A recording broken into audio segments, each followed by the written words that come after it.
Amazon account is up and running now. We are selling our formula officially. It's amazing stuff from Europe. Made in Germany. Sold in America. Highest standards there are. In America, the standards haven't been updated since 1980. It's super weird, like older than me. In Europe, they update safety standards basically every year. This formula is top notch, great for the stomach, great for constipation.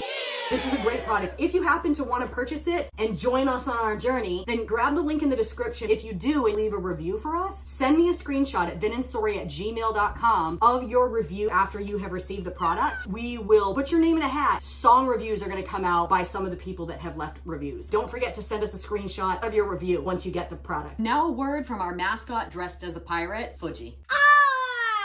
It's a deal of a deal. We have Sufjan Stevens, Sufjan Lonely Man Stevens. of Winter is up next. Lonely Man of Winter. Negative Vibe says, this is a neat one. In 2007, Sufjan held a Christmas song exchange contest where he invited fans to send him an original Christmas song, and in exchange he would write an original and share it only with the one fan and promise not to release it right away. The winner was a man named Alec Duffy, who would then invite local fans over for listening parties with hot cocoa and marshmallows. In 2018, Sufjan released a single featuring the original song, the one Alec Duffy wrote, and an updated remix of a song, which is the one I've chosen. Ooh, okay, cool. Okay, so this is Alec Duffy and Sufjan Stevens. Wow. Lonely Man of Winter. Let's do it.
was good. That was really good. Yeah. What did you think it was about? Well, kind of seemed like a relationship song. I think all these songs are relationship songs today. Okay, go for it. So she says, in the world that you make up with unicorns and buffalo backs, I know that you would wake up with the sunny side touching your back. It seems like she's saying like that he's not very, like the way that he looks at things, the way he thinks of things, it's all unicorns and buffalo back. Like I got that as he's not looking at things in a real way, in the way of reality. And when she says sunny side touching your back, that she means that everything always works out for him. What did you get from that? Well, she says, I know that you would wake up. In the world that you'd make up, Yeah. with unicorns and buffalo backs, I know that you'd wake up with the sunny side touching your back. Right, because it's the world he creates, so it's all going to work out for him. In the world that he would make up. Mm-hmm. I think he's talking about it seems to me this is an old family member that's basically been abandoned by the family. Because he's you know the phrase old man winter? You've heard the phrase old man winter. Like, yeah. That's kind of the personification of the season. Like they personify the season of winter as an old man winter's coming, blah blah blah. Mm-hmm.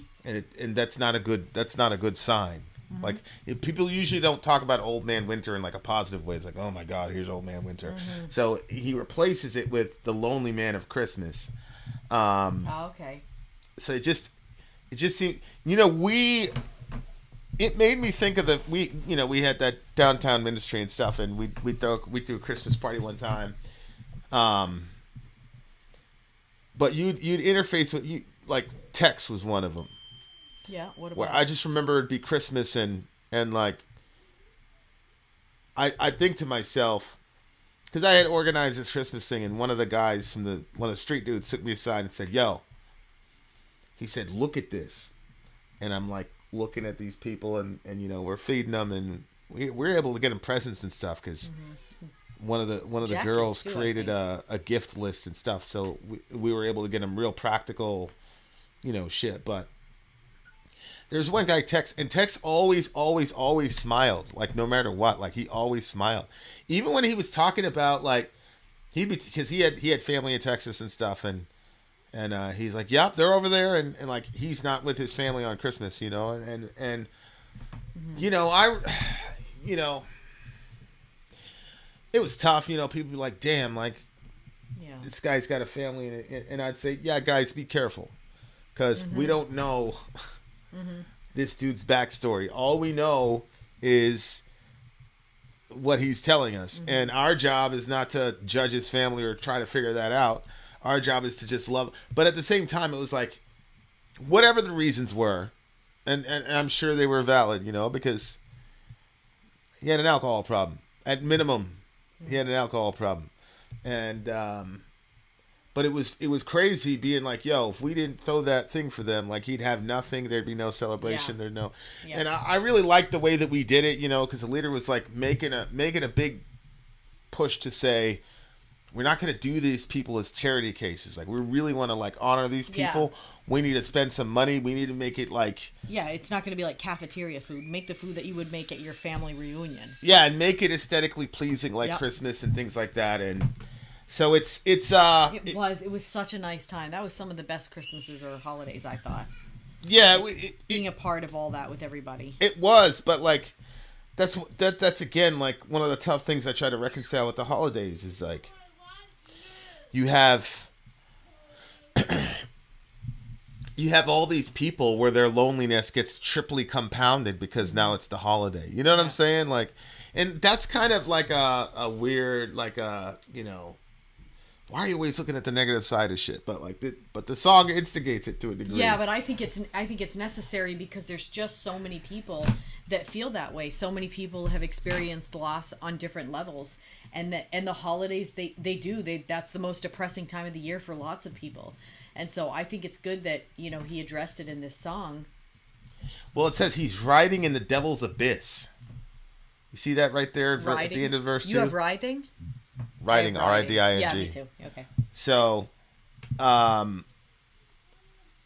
tells me that he's caught up in something. Yeah. Long live Chile. That tells me he's caught up in something that's destructive. And that's why it says, like, is it the time we spent in silence, the silence of a wintry head? Is it the lonely man of winter? I could put my finger on that. And even if it's Christmas, could we just pretend for a bit that everything we went through was something better than this? So he's been kind of loyal to this person, looking out for them. And it says his wintry head, which I'm assuming means that he's an older guy. You know, he's got the gray hair and all that. But like, it just looks like it's a sad thing, and whatever this guy has been involved in has separated him from his family, and like this guy's the only one left. You know what I'm saying? Yeah. Like, and that's a tough thing to contend with. And so even if it's Christmas, can we pretend for a bit that everything we went through was so much better than this? You know, like you'll have people like that in families. Like, you know, my older brother was the caretaker for, you know, certain members of my family. And there's a certain kind of pain that a caretaker has for a person like this that nobody can really understand. Oh, yeah. You know what I'm saying? Because because that person will say everybody abandoned me, blah, blah, blah. But the caretaker knows you've pushed everybody past their limits. You know what I'm saying? So they're kind of stuck. And it's like, he's talking about the long drive. You know, is it the lonely man of Christmas? He's hoping for a break in the plan. The loneliness of holding your hand. You know, like, because that's the line. There's nobody left to hold this person's hand because it looks like they've alienated themselves so much from everybody else that now they're just alone. And again, I don't know, but it just seems like that's what it was, man. And we saw that a lot with folks, not just older guys, but we saw people downtown that had, like, you know, the drugs had so dominated their life that, you know, they did certain things that. And the other thing too, it's like, it's not one thing. It's like the same thing over and over again. It's the same lie over and over and over again. And it gets to the point where the family is like, yo, I'm not going to fall for this again. For my own mental health, I'm out of here. And they ghost him, cut him off, whatever you want to call it. But then there's that one caretaker. It's like, well, you know, I'm going to see this person through the end. And, you know, God bless those people. You know what I'm saying? Like, that'd be a tough job. I'm not one of those people. You know what I'm saying? My older brother's one of those people. My little brother's, to a degree, is one of those people. I'm not one of those people. You know what I'm saying? So, but I respect it. That's why when people are like, oh my God, Texas family, they're so horrible. I'm like, whoa. You know what I'm saying? Like, we don't know. Like, you know, but, yeah, that's what it looked like to me, man, is that these are kind of like melancholy songs. Like, what the hell? This is Christmas. But I'm like, at the same time, I'm like, this is real life. And so, like, if your Christmas, whatever you want to call it, can't stand up to, like, real life, you know what I'm saying? Like, if and that's part of it. It's like, maybe, like, we want Christmas to be like an escape from the real world. Maybe people want that season, those 5 days or 10 days or 12 days of Christmas, whatever it is. Maybe people like, yo, maybe we can carve out some space where everything is good and perfect, right? And then it makes sense at the end of the line, like, even if it's Christmas, can we just pretend for a bit? Like, because now they have to pretend even if it's Christmas. So, like, Christmas is not accomplishing that goal. You know what I'm saying? So it's you can't ignore that. No. Like, there's lonely people at Christmas. That bothers me so much. Like, you gotta interface with that. And you know, we were, you know, it was a cool thing to be able to do that though with those folks. I loved it. You know what I'm saying? I knew it was temporary. Everybody knew it was temporary, but like, those people had been like walked all over. They'd been completely disregarded and disrespected. And so for that guy to be like, yo, we need to make sure that these people are being honored this day and things like that, no matter what they did. You know, we had a little message for him or whatever. Like, that to me is important. I understand, like, you have your kids, you want to take care of your kids and your family and all that and be family oriented. I certainly am. But at the same time, it's like, what are we doing? There's enough time for both. Yeah. But I specifically, though, as a Christian, like, there is a certain level of separation that God had with Christ to give him to us. Yeah, oh yeah. And then we take that day, and say, this day is about us. Fuck all those other people who are homeless and all the rest. And like, again, it's like, it's me trying to figure out like how to reconcile, you know, the holidays and the ideal of the holiday with the reality of living in this world and your own, your responsibility to your family and your responsibility to your community. And, you know, I just think there's probably so much being left on the table with Christmas is to like really like making the holiday a really robust, you know, and you know, there's 12 days of Christmas. So you could say like, okay, we'll save Christmas Eve for our family, or we'll save Christmas Day for our family. But there's 12 other days where you can, I don't know, celebrate Christmas with people you don't know or people in the street or whatever. But, I like that. But yeah, I mean, and some of this is like, I'm actually nervous this Christmas because we lost somebody that we were working with on Thanksgiving. You know, one of those folks that we gave the Christmas, you know, gifts and the meals to, you know, jumped out of a window on Thanksgiving. So I'm a little bit nervous about, and I can't help but say to myself, if we were still down there, he'd still be alive today. Like, so it just makes me be like, damn. But on the one hand, it's like, yo, we really help people. Like when I saw that, because we used to do that for Thanksgiving too. We had Thanksgiving, we had Christmas. When I saw that, on the one hand, I'm like, damn, if we were there, he wouldn't have done that. But on the other hand, I say to myself, yeah, but we were there. And so people probably hadn't done that. You know what I'm saying? So I think that's kind of like the backdrop. Like I'm nervous to like, what's gonna happen over Christmas? Yeah. Yeah. You know, with our folks, you know, but, yeah. Hopefully not. Hopefully. You know, yeah, but again, like understanding that there are difficulties in Christmas and things like that, to me, doesn't take away from the, you know, the point. I love this dude and what he's doing with I think this is just unbelievable. It's beautiful. I've never seen anything like this before. Absolutely, like the entire thing is, and like these sadnesses are the things that Jesus came for. You know what I'm saying? So like, 100%. We can't look away from sad situations on Christmas, like, because God looked sadness in the face and sent Jesus here on Christmas. That's what it's about. All of us were in bad shape. You know what I'm saying? So, which goes back to the original refrain of "Come Emmanuel." Well, there's a reason people are saying "Come," because it sucks down here. Yeah.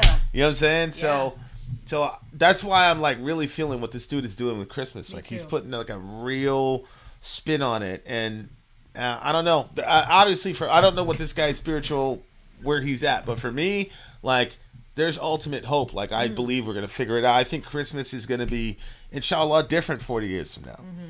You know what I'm saying? Maybe the church in the West will figure it out, and we can add a lot more depth to the season. Yeah. There is so much depth. Because materialism is one level of you know, superficiality, but from a Christian worldview, like this whole thing where it's like, oh, it's my family, we're good, fuck everybody else. Like that's a form of superficiality. I think that Jesus is challenging us to, and it's not like, oh, what about other people and sacrifice the joy of your family for the sake of other people? Or is it find your joy in celebrating with your family, and then that celebration overflows and hits other people so that they can share in your joy? Now you're not doing charity for anybody. Now you're talking about different levels of happiness on Christmas. So are you happy to get the present? Sure. Are you happy to be with your family? Sure. You're also missing out on a whole bunch of happiness by leaving those people alone. And maybe in 40 years, people will be dissatisfied with the first two and want the first two and the third one. You know what I'm saying? Which would be crazy. Yeah. So yeah, I just think I love like what this guy is doing with this song. And Negative Vibe is saying the fact that he has a full musical career, but on top of his regular albums, he's taken time to make 102 Christian songs. That's incredible. No. Okay, so Sufjan is a Christian. Okay. Enigma says the problem with this tradition, it's selfish. What makes December 25th important? What cause was he born for? Isn't the message he gave more important? Right, and to embody the message, right? Like, you know, I was talking to Dorian one time where I was out in Texas, and I said, he's like, I want this and this and this for Christmas. I said, you just had a birthday in October. He's like, yeah. And I said, you bought presents for everybody on your birthday? He goes, no, they got me the presents. And I said, okay, so Christmas is Jesus' birthday. How the hell did you make out with presents? What did he say? Well, he had nothing to say. You know what I'm saying? Well, sometimes they come up with something quick. So. You know, if it was Orion would have just stopped for a second and said, yeah, I want the presents though. You know how Orion is. Yeah. He doesn't care. I like this song. 9.1. 9.1. 9.2 for me. Would you say 9.2? Yeah, I give it a 9.2. We have one more song. It's a Christmas song, guys, and it's called Justice Delivers Its Death. Justice Delivers Its Death. Happy Christmas, Merry guys. Christmas. Vin out. Sorry out. Go home.